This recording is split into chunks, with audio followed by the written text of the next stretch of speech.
Monreal, director de estrategias de mercado de Finamex, para hablar sobre la situación económica del 2016 y, por supuesto, los pronósticos para el próximo año. ¿Cómo estás? Bienvenido. Muy bien, muchas gracias. ¿Qué nos deja este año, además de ajustes en la calificación crediticia, baja en los precios del petróleo, depreciación del peso, alza en las tasas de interés? Cuéntanos. Sí, lo que quería hacer es como decir, ¿qué se sembró en 2016 que vamos a estar cosechando en 2017?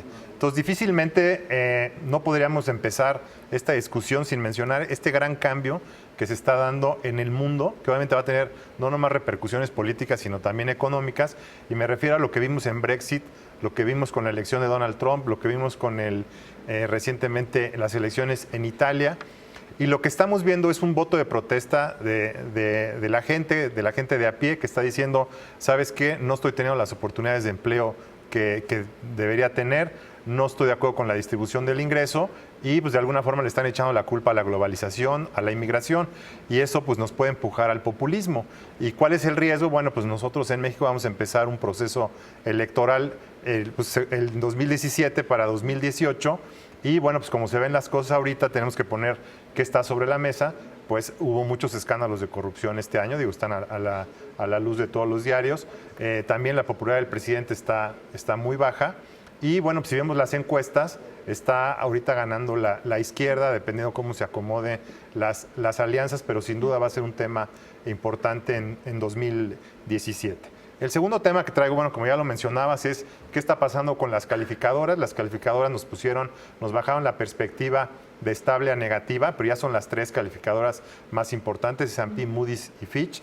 ¿Qué es lo que están preocupadas o qué es lo que dicen? Bueno, nos preocupa el crecimiento económico. Como tú bien acabas de mencionar, todo el mundo está ya revisando a la baja las perspectivas para el año que entra, o sea, ya no es una sorpresa. Y están preocupadas también por el crecimiento de la deuda como porcentaje del PIB. Aquí lo que estamos viendo es de que una parte de esa deuda es deuda externa. Entonces, el simple hecho de la devaluación pues, ha hecho que este saldo crezca, porque cuando se evalúa en pesos.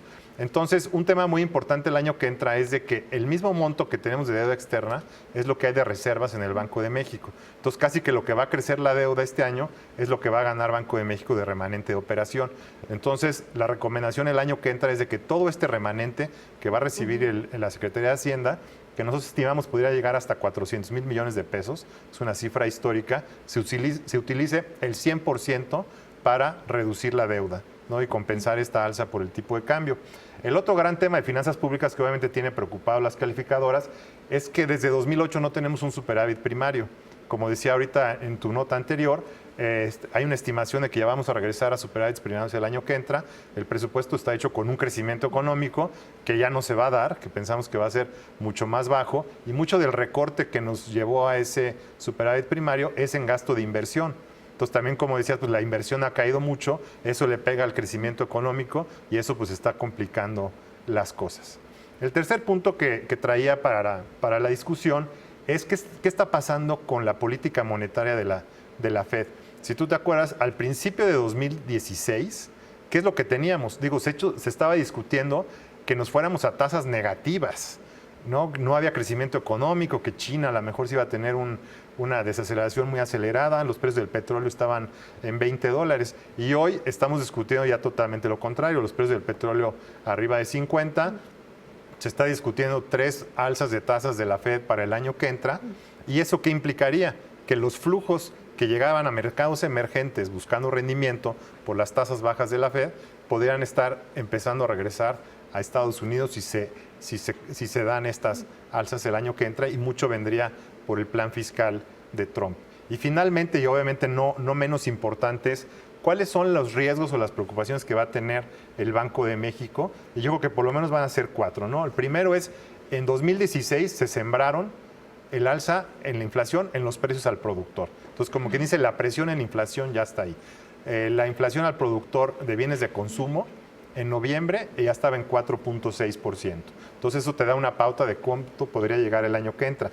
Tenemos la liberación de los precios de la gasolina, que como decía el secretario de Hacienda, pues se va a mantener el IEPS constante, entonces ya va a responder el precio a la referencia internacional, pero pues ya la referencia internacional con el tipo de cambio más el alza reciente de la gasolina por el acuerdo de la OPEP, pues ya es mucho más alto. Entonces podrías empezar a ver incrementos a principio de año entre 10 y 15% de la gasolina.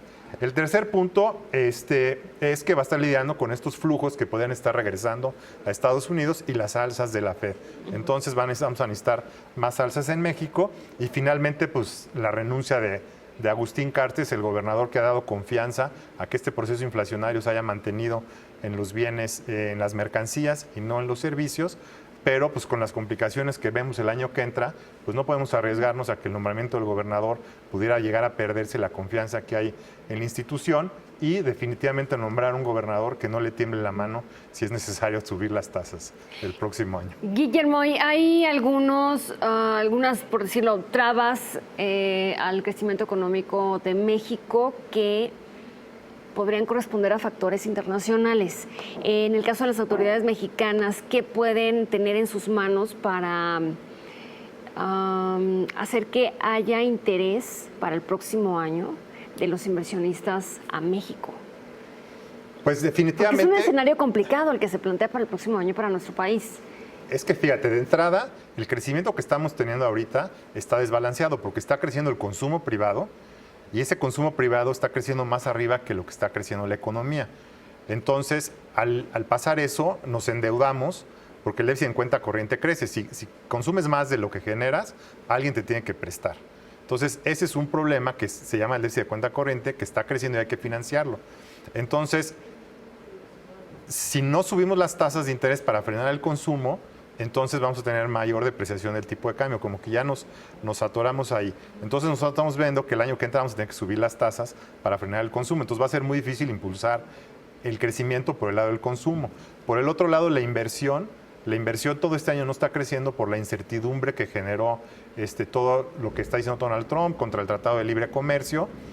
Entonces va a ser muy difícil que cambie repentinamente si no se negocia rápido con Donald Trump en qué va a acabar para que ya la gente tenga certeza de hacia dónde vamos y obviamente Estados Unidos se beneficie al final de que vea las ventajas que tiene México. El otro problema son los recortes al gasto, que están más orientados a inversión que a consumo. Entonces eso tampoco es muy positivo para el crecimiento económico. Entonces realmente lo que nos queda es yo creo que una negociación rápida ya con Estados Unidos, que se quite la incertidumbre con respecto a las incógnitas que hay con el Tratado de Libre Comercio e impulsar definitivamente la inversión privada. Y tomar decisiones bien pensadas. Guillermo, muchas Rápido. gracias. Como No, siempre, gracias a ti. como siempre, un gusto tenerte.